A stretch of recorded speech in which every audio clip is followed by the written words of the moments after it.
This is Operation Sindur, where India strikes 9 sites in Pakistan in response to what it claims was a Pakistan-sponsored massacre in Pahalgam that killed 26 tourists. To avenge this incident, India reportedly used a mix of advanced weaponry, including a French-made Scalp Missile, also known as Storm Shadow, and the Hammer, a precision-guided free-fall bomb. But here's the twist. Pakistan claims it shot down 5 Indian jets, with more details all in the video ahead.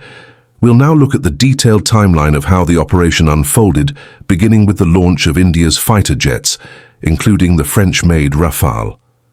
At around 1:28 in the morning, India initiated precision missile strikes on 9 high-value targets located in Pakistan or Pakistan-Occupied Kashmir.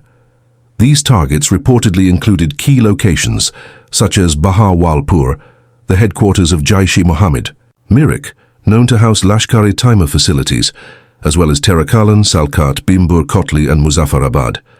The Indian Air Force deployed Rafale jets armed with Scalp cruise missiles and Hammer precision-guided bombs. The entire aerial operation lasted approximately 23 minutes, conducted with high coordination and speed. Between 1:28 and 1:51 a.m., loud explosions were recorded across several cities, with power outages occurring in Bahawalpur and Muzaffarabad, adding to the chaos and confusion on the ground. The strike was believed to have originated primarily from Ambala Air Force Station in Haryana, one of Indian Air Force main Rafale bases. At approximately 2 in the morning, a formation of Rafale fighter jets equipped with Storm Shadow air-launched cruise missiles took off from possibly Ambala, under radio silence. The Rafale, with its long-range and stealth-friendly profile, ascended to high altitude and maintained an oblique flight path toward the international border, skirting radar coverage while staying within Indian airspace. At around 100 to 120 kilometers from the Indo-Pak border, Scalp missiles were launched toward pre-programmed coordinates inside Pakistan's interior, reportedly targeting infrastructure tied to cross-border terror logistics. Given the Scalp range of over 500 kilometers, the French Rafale did not need to enter Pakistani airspace, and the missile likely traveled at low altitudes, using terrain hunting guidance to evade enemy radar before striking with high accuracy. Simultaneously, a secondary wave of Rafale aircraft armed with Hammer, highly agile modular munition extended range, bombs was deployed for tactical strikes on forward positions near the line of control. These jets, possibly taking off from Ambala, as well or forward operating strips in Jammu, launched at Hammer bombs from a standoff range of approximately 50 to 70 kilometers, targeting bunkers and moving to corridors near areas like Kotli and Bhimber. These precision bombs are capable of penetrating hardened shelters and were likely used to neutralize fortified shelters believed to house million operatives or weapons caches. At roughly the same time, Sukhoi Su-30 fighter aircraft were launched from Air Force Station. They might be carrying air-launched variants of the BrahMos supersonic cruise missile. The Sukhoi Su-30 followed a different trajectory, sweeping further south and west, before launching BrahMos missiles aimed at key logistical nodes, including suspected weapons dumps and radar installations supporting asymmetric warfare. The BrahMos, flying at speeds over Mach 2.8, reduced enemy reaction time drastically, hitting targets that lay up to 400 to 500 kilometers inside Pakistani territory. With the Su-30 extended range, the aircraft could complete the mission and return, without crossing hostile airspace. In support of these air missions, a network of loitering drones, possibly indigenous Alafais or Israeli Sky Striker units, was deployed from mobile forward launchers near Rajouri and Poonch. These unmanned systems were launched hours earlier and have been circling their assigned target areas. Once real-time signals confirmed enemy movement or leadership presence, these kamikaze drones dove on their targets, causing localized but critical damage, particularly to mobile radio stations and a command vehicle convoy, reportedly en route to a hardened shelter. Unconfirmed reports emerging from the region suggest that Pakistan mounted a swift and forceful response following a recent escalation, allegedly resulting in the downing of 5 Indian aircraft.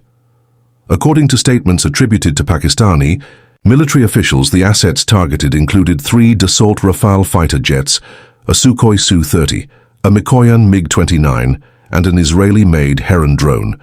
But before we move ahead, let's take a look at how this French-made Scalp Missile works. Storm Shadow missiles can be launched from the Dassault Rafale, the Eurofighter Typhoon, most recently the MiG-29, or the Su-27 jets, as shown here in the animations.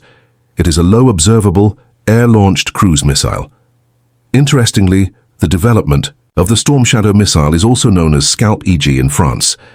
Comparing this to a person will help you understand its size. Even better, let's compare this to the American cruise missile or the Russian missile. For now, we will look at the steps-by-steps format of how this works. Aircraft releases the missile. After a few seconds, the missile opens its two wings. First uses inertial and GPS for guidance at the first stage of the missile. Drops to low cruising altitude and identifies its position using GPS, just like the animation shown here. As you can see, it flies below the radar and close to the hills and ground. This is why the Pakistan Army radar could not detect the Storm Shadow missile. At the final stage, a thermal homing head and a terrain contour matching are used to guide the missiles. This is how it works. It uses the IR sensor imaging infrared seeker track and process images, helping it glide to its target. It climbs to the higher altitude. This helps the command and control to even monitor the target in the dark, using a two-way data link. For the final maneuver, the nose cone is jettisoned to allow a high-resolution thermographic camera or infrared homing to observe the target area.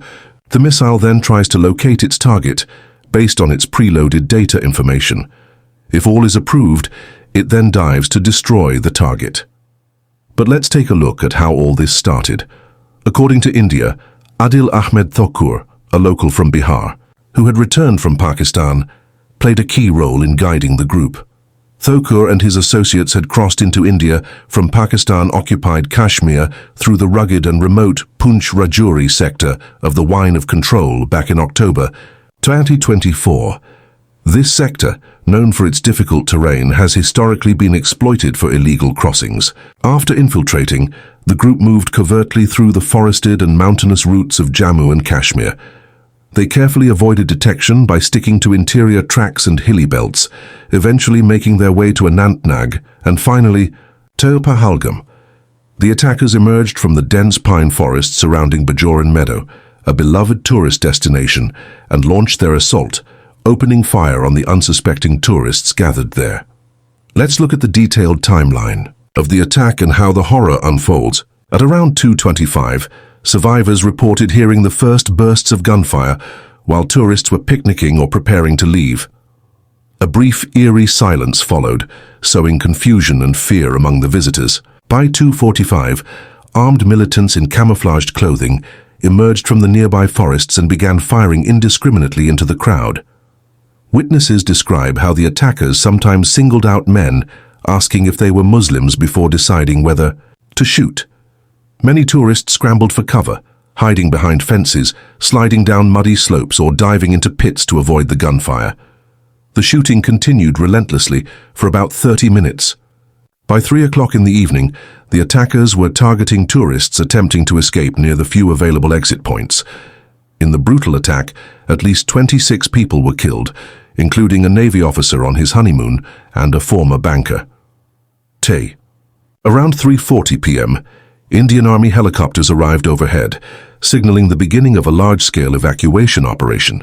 Special forces swiftly secured the area by 4 o'clock p.m., escorting the stunned and terrified survivors to safety. In the chaos that followed, the terrorists managed to vanish once again into the surrounding dense forest before security forces could engage them. Eyewitnesses and investigators later reported that the attackers used a forest cover to facilitate their escape, taking full advantage of the rugged topography and natural camouflage offered by the terrain. To further evade tracking, the group reportedly discarded stolen mobile phones during their retreat. As of the latest updates, the terrorists remain at large with a massive manhunt underway across the forests and hills around Pahalgam and Anantnag. This is how Pakistan might respond if Indian attacks continue for the next couple of months. For now, both sides seem determined to avoid the unthinkable, the use of nuclear weapons, but neither seem willing to back down from full conventional War Pakistan, knowing its military and economy were dwarfed by India's, understood that time was not on its side. Their generals agreed that if war must come, it had to be fast and brutal. Pakistan's strategy would be simple: strike hard, strike early, seize territory, and force the world to intervene before India could bring its overwhelming strength to bear. As you watch this, data brokers may be collecting and selling your personal information, your home address, phone number, online searches, and even financial details. This data doesn't just result in spam calls and scam attempts. It can also affect your personal credit score, as scammers may manipulate your data, potentially leading to a loan denial. That's where Incogni comes in to protect your privacy. The service scans the web for exposed data, sends automated removal requests, and continuously follows up to ensure your information stays deleted. It also performs regular scans to prevent data brokers from sneaking your information back into circulation, all while providing you with a clear, real-time dashboard to track your data. So take your personal data back with Incogni. Use code AITELI with the link below incogni.com/AITELI and get 60% off on an annual plan. They decided to turn India's cold start doctrine, which envisioned light and fast thrusts into enemy territory, into a kind of desperate offensive of their own. This is how it will strike. Just a reminder, Pakistan also have American S-16 fighter jets, but they cannot be used against India according to an agreement. So instead, they have these Chinese J-17 jets to make the first attack. Before dawn on the first day, Pakistani jet will roar across the border, aiming to cripple India's frontline air bases in Punjab, Rajasthan, and Jammu. Their missiles scream down onto radar stations, command hubs, and airfields, seeking to blind Indian defenses and soften the ground for what would come next. Pakistan will then deploy the main battle tank, the Khalid, along with several support vehicles. They will move from the Lahore-Sialkot corridor, Pakistan's elite armoured division's thundered will, into Indian Punjab. Their immediate objective is clear: seize Amritsar and the surrounding districts before India can react. Holding Indian territory would give Pakistan powerful leverage in negotiations later, provided they could hold on to it. At the same time, across the rugged mountains of Kashmir, Pakistani special forces, irregular fighters, and seasoned infiltrators pushed across the line of control. Their mission was even more ambitious: to sever the vital Jammu-Srinagar highway and isolate the Kashmir Valley from the rest of India. Farther south, Indian forces surged into Pakistan's Sindh province, racing towards Hyderabad and Karachi, hoping to draw Indian reserves away from the real action. Meanwhile, at sea, Pakistan's navy knew it was badly outmatched against a massive Indian Navy submarine and carriers. Rather than risking a head-on battle, they sent their submarines into the dark waters of the Arabian Sea to lay deadly minefields near Mumbai and Gujarat's coastline. Their job was not to defeat India's navy, but to disrupt, delay, and force India to divert precious resources. Now let's look at how India Cold Start military doctrine works. It involves the various branches of India's military conducting offensive operations as part of a unified battle groups. Even as Pakistani tanks cross the frontier, the Indian Air Force, much larger and more powerful than Pakistan's, was already executing its own battle plan. They had the cutting-edge Rafale fighters alongside the tried-and-tested MiG-21s and the formidable Sukhoi Su-30. Within minutes, these aircraft would meet Pakistan's advancing armored columns head-on, diving into the battlefield like hawks. Waves of fighter bombers, shielded by electronic jammers and escorted by interceptors, plunged deep into Pakistani airspace. Their targets were carefully chosen air defense networks, radar stations, and key military hubs in cities like Lahore, Sargodha, and Malta. The mission was brutal in its clarity, paralyzed Pakistan's ability to command and control its forces, strip away its defenses, and leave its military exposed to the full fury of India's advancing war machine. As Indian jets shredded the skies above India's ground forces, the powerful strike corps began their thunderous advance toward the border. They brought with them the fearsome Russian-made T-90 tanks, India's own Arjun tanks, and an endless stream of armored vehicles that turned the earth beneath them into a trembling plain. Their tanks and mechanized infantry smashed through Pakistani defenses with cold, relentless precision. Within just 48 hours, Indian units were at the gates of Lahore. They bypassed strong points, choosing instead to encircle the city, cutting it off from reinforcement and supply. Every mile gained on Pakistani soil brought with it an ever-growing risk of escalation. But India's generals knew time was their enemy. They pressed forward, determined to achieve a decisive victory before the international community could impose a ceasefire. Farther south, Indian forces surged into Pakistan's province, racing towards Hyderabad and Karachi. Their objective was clear: to sever Pakistan's southern arteries, cutting off Karachi, the beating heart of Pakistan's economy and the rest of the country. Meanwhile, in Kashmir, Indian forces fought with brutal determination to repel Pakistani infiltrators. Yet they avoided a deep counteroffensive across the line of control, wary that any major territorial gains could provoke Pakistan into crossing its nuclear threshold. At sea, India's navy moved with ruthless efficiency. Carrier battle groups steamed into position off the Pakistani coast, imposing a tight blockade around Karachi. BrahMos missiles rained down on Pakistan's port facilities and vital energy infrastructure. Even Gwadar, Pakistan's prized port built with immense Chinese investment, found itself under attack as Indian warships ruled the Arabian Sea with almost complete impunity. During the first furious week of war, both nations suffered grievous losses.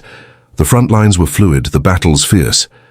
But it quickly became clear that India's greater weight, its larger military, its deeper reserves, its greater industrial power, was beginning to tip the balance.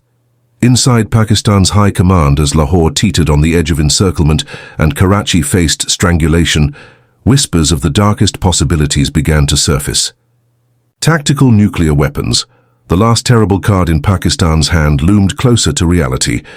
We make original 4K 3D animation with a small team of animators, so please support us by subscribing and dropping in a comment for more exclusive engineering animations made just for you guys.